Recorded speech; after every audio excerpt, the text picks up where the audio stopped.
Hello again, and welcome to 365 Days Towards Racial Change. My name is Tomlin's Nyback. Thank you for sticking with me for day 12. Can you believe I'm so excited that we're still together? We're looking at issues, thinking about Black life in America, how it fits into a predominantly white paradigm of the white American power nation, however you want to call it.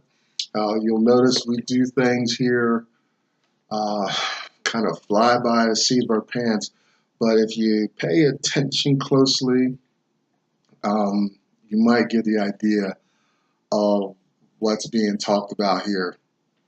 Mostly, the focus is could be something like does the slavery or the codes began and enacted back in the early 1600s to the mid 1600s, turning into slavery proper as a billion-dollar industry over uh, over a couple hundred years, and does that still have impact and sway on American life and society today? I believe it does, and I'm going to introduce you to a man who um, speaks rather candidly about the historical context of in America and um, how some very powerful forces are still at work today um, for that have gone on for hundreds of years now. His name is Dr. Claude Anderson. I was introduced a friend, actually a mutual friend of ours. He doesn't know it. Uh, Introduced me to him by way of videos on YouTube, and of course he has Facebook. He was really doing a lot of his legwork, I'm guessing, in the early 2000s. I missed all that. I was busy, I think, driving trucks, trying to stay sober at that time. I'm sober now, fear not. But anyway, three books. If you feel as though you want to really catch up and follow along with us, you can get his books. Some of his important books. He's written more. Um, I have Black History Reader, and just to know this, Dr. Claude Anderson's not just you know um, some anomaly that um, talks about these issues. He was instrumental in getting President Jimmy Carter elected. He was, I think, kind of like the head of education in Florida. He's been around the world. He knows this stuff. He knows what he's talking about. He backs it up with facts. Okay, so he's not just an emotional black guy that feels he's been done wrong. You know, actually, I'm surprised he hollers back and helps black people be seen as um, his status. You know, he's kind of made it in a way. So I always appreciate men and women like that who come back and try to lift us up. Another book is Black Labor, White Wealth. We're going to be talking about that today. Well, a very short piece out of that today. And his national plan to empower Black America. That plan, the mission statement of that plan, he put he dated it. You know, he was very enthusiastic. I think blacks probably since have come a long way. I'm involved with a community. I'm taking business schools, business classes, starting to become excited. Myself starting to be glad and proud of my blackness and all that. I'm going through my own little metamorphosis and change here. But what he talks about is so powerful that I'm becoming a believer. But his mission statement has this plan happening by 2005. I'm not sure. Like I said, I was busy. I wasn't paying attention. Things were a little different um, 12, 13 years ago. And But it's never too late, and thinking seriously about me being black in America, what it means, what pressures are coming to bear upon me, and what forces impact my life. You know, that information sheds light on all of it. We're going to have a lot of fun here. I jump all over the place. We're not going in a neat historical line. We're going to jump backwards, forwards. Uh, might even try some role play. I don't know. But we're going to have a lot of fun as well. It's not all gloom and doom, so to say, or we're not hating white people and stuff and showing hate. You know, the problems are when they are put into an economic light. A lot of things, we can take a lot of the emotionalism out of it and just think logically and get down to business, you know, about getting out and doing stuff. Things like understanding where our dollars are going, knowing why we can't live or penetrate certain communities, you know, understanding how we are supporting people that generally dislike black people, things like that. Those are the issues we go in this little program piece here. So, on the note of lightness, we're going to take a fictional look at slave life and slave masters' life, white power's life in slave America back in the mid 1800s. This is Harriet Beecher Stowe, seminal book, Uncle Tom's Cabin. Great reading, and we've already cracked that book open and started looking at Uncle Tom's life and some of the laid the foundation of that story. Periodically, I'll be coming out of that book. It's very illuminating on black life, slave life in America at that time, written by an abolitionist, and her name's Harriet Beecher Stowe.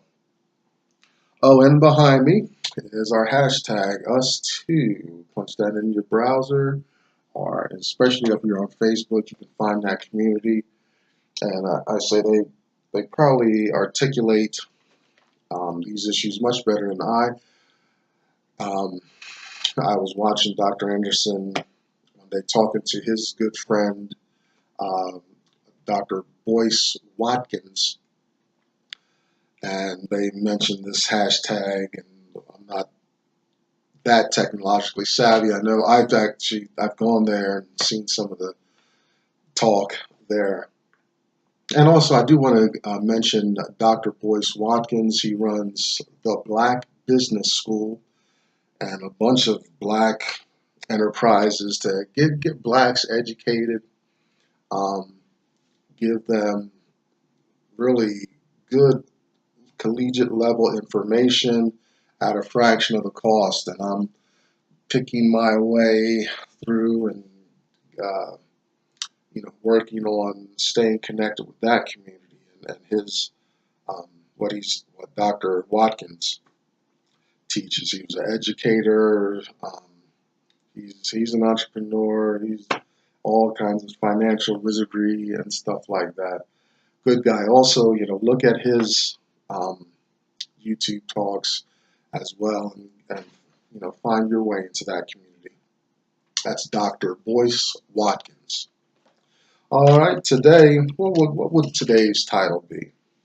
I'm coming out of Black Labor, White Wealth, specifically page 22, and it's the caption is Government Conservatism Alienates Blacks. I'm going to title this one Lyndon Johnson, because he's actually a focal point. President Lyndon Johnson, I should say. Give him the man respect, interesting president. I don't know a lot about him. I'm not a big history buff. He only comes up when you're watching when JFK got assassinated and the Civil Rights Movement. The 60s, right there in the 60s. So just turmoil and turmoil and turmoil. Bad time for America. Very bad time. Vietnam was going on. A lot of riots. Still, the question of black in America really came to the fore. Blacks were going out, they're marching, Dr. Martin Luther King, Rosa Parks, all those issues, the bus boycott and all this stuff, and the Deep South, you know, um, was on the evening news consistently and things like that. Tech, technology. I should maybe have to do a piece on this. How technology um, actually helped blacks in a lot of ways, because now we can see when the Dr. Martin Luther King is going across a bridge, and we can see the televised when dogs are being attacked. Dogs from the police are being commanded to attack the people, and black people being hosed and washed down the street. And we're a very sad time in America. I mean, it's all a sad time, but now people see what is going on. You know, black people have been saying it for centuries about the mistreatment. Now we can see it on TV. In the '60s and stuff, and there's no getting around it. White man is showing his true colors towards blacks there in the Deep South. Very sad. Also in the North too, when Dr. King came to Chicago and marched and was hit by a brick. I think he said, the whites down in the South need to come up here and learn how to hate. He got hit with a brick out there, and I guess he was impressed. You think up north, it's going to be a different thing. North was the promised land for blacks escaping and stuff, which is kind of a myth. We'll get into that a little bit once we talk more in depth about Florida and what directions runaway slaves really went. But that's a whole another discussion. So this we're going to call it Lyndon Johnson.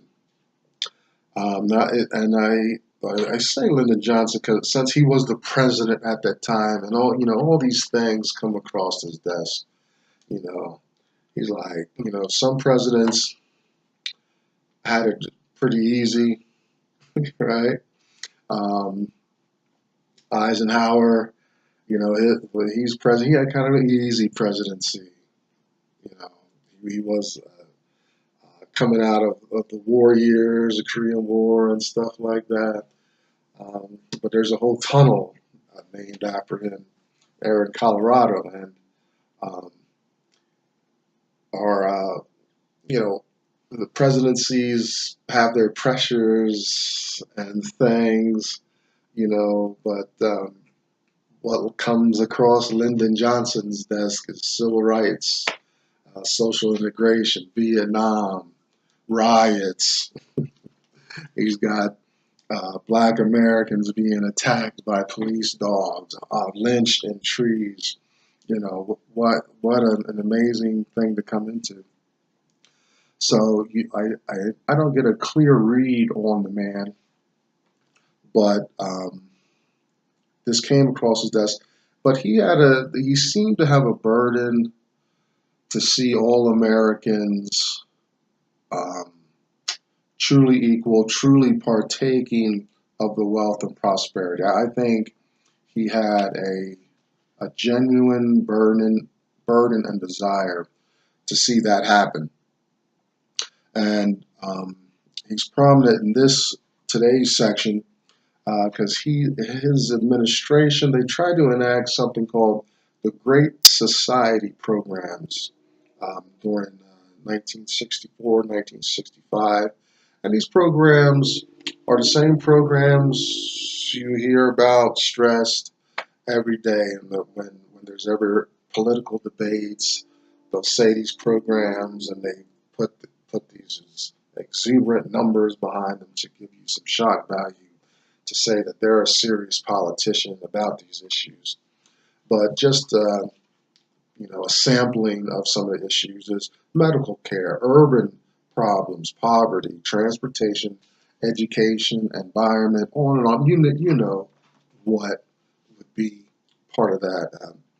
But I guess at this time, maybe the country was starting to take a serious look and take a serious look at the issues. Who will be the beneficiaries was going to be another issue. But these problems, they were obvious problems um, in the United States that needed to be addressed. Um, know that blacks were on the bottom. They're the afterthought of real um, participation in the wealth and the resources directed at these problems and institutions. And the problem, well, there goes my hashtag. I think my hashtag us too is about to shed. What Lyndon Johnson, um, the conservatives there in politics, gave blacks the most resistance. They were mostly the dissenters. A name that comes to prominence is a guy named Daniel Moynihan, and he's quoted here in this section of the book, and he's introducing rhetoric to water down any serious thought about blacks in America. Um, Part of it um, was, he says, he blamed blacks themselves, not racism, for the position blacks were in. That's similar to seeing a sexual assault survivor and blaming her or him, instead of the perpetrator of the crime, is what this Daniel Moynihan would be likened to in my mind. And in 1970, this Moynihan character issues his infamous benign neglect um, phrase, and it really caught on. And now let me quote it here. He says, "The time may have come when the issue of race could benefit from a period of benign neglect. We may need a period in which Negro progress continues and racial rhetoric fades." And so what he's saying there is that the blacks are moving forward. They're getting along now. There's no longer any need to talk about race and slavery and economic pressures and things like that. He'd have a whole big problem of me endeavoring to have a year's worth of videos talking about these issues, because he'd say that there's no racial problem.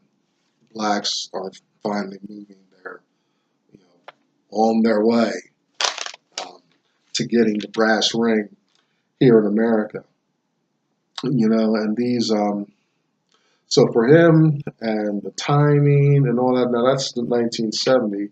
So, but we can back up a little bit, back to these um, great society programs. And one unfortunate byproduct of the programs or the attention that blacks got, blacks and Dr. King made a great effort on their part to at least, I think they did a good job at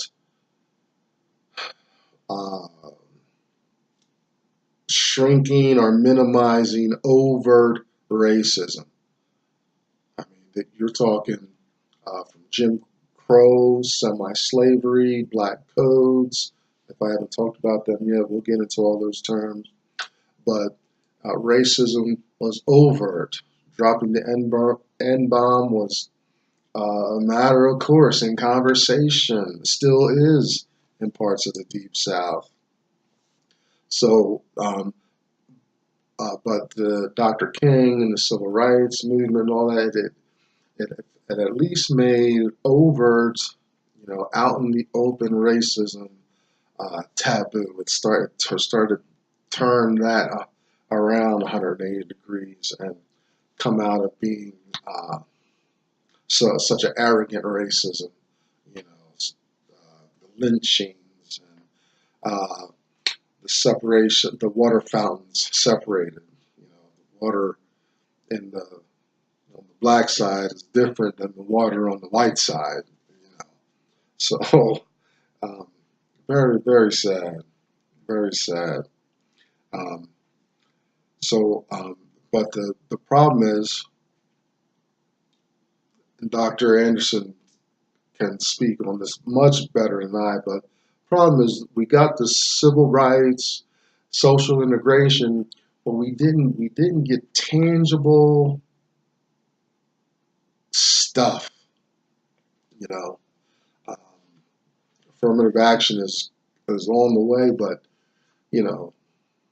we still didn't get our 40 acres and a mule. That's what it's always going to come down to. It's always going to come down to the United States has not given back or not given what it said it would. It does that all the time to black folks, but the black folks, we black folks sit around and sit back. We see DACA, DREAM Act. We see immigrants get benefits and wealth just for coming to this country, being on the white side of their color line, but we got symbols. We got tricked into settling for symbols. Who cares? Really, I mean, who cares? I can eat where I want, or it's illegal to bar me from here and there. But see, I'm still giving my wealth to a white power or Asian power or Hispanic power that might not necessarily like me at all. That still stigmatizes me and still bars me from any type of vertical economic movement, progress.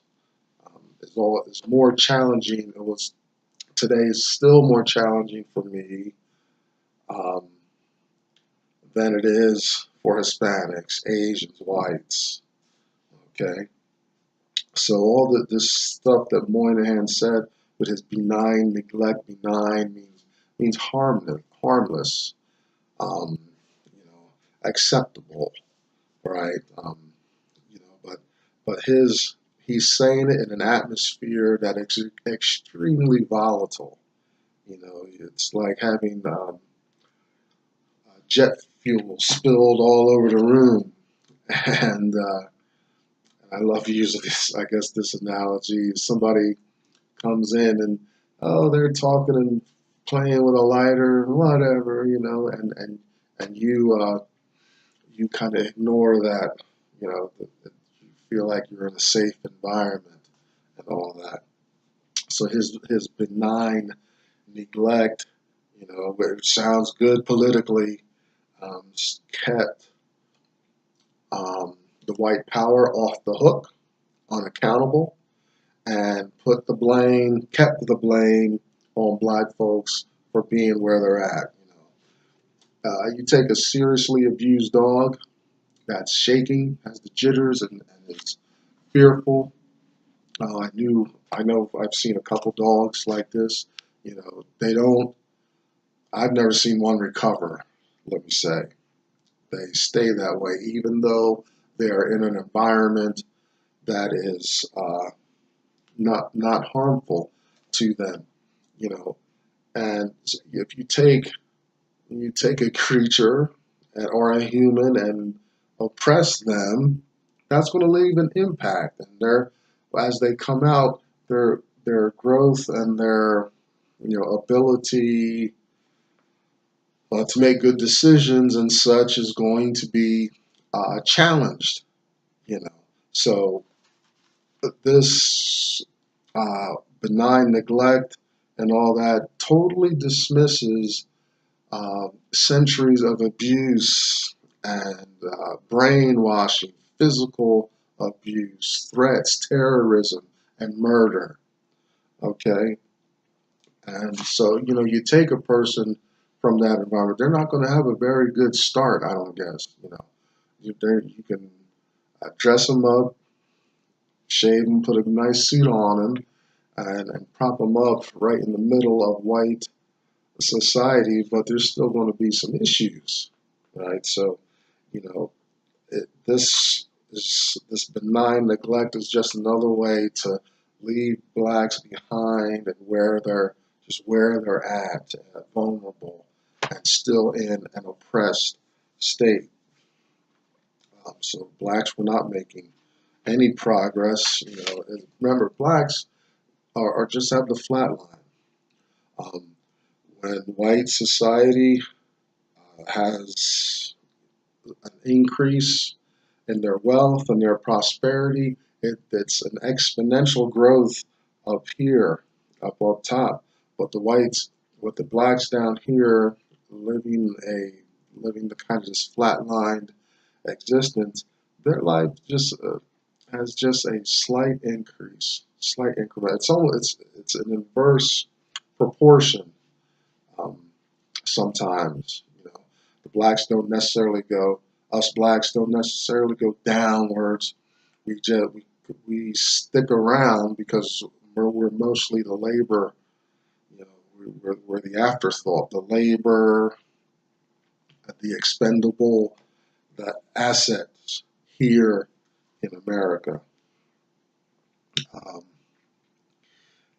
Dr. Anderson ends this section by saying, if whites even began to experience some of the things in their communities that happens in black communities, they have the National Guard, they be crying out to the government, they get that assistance.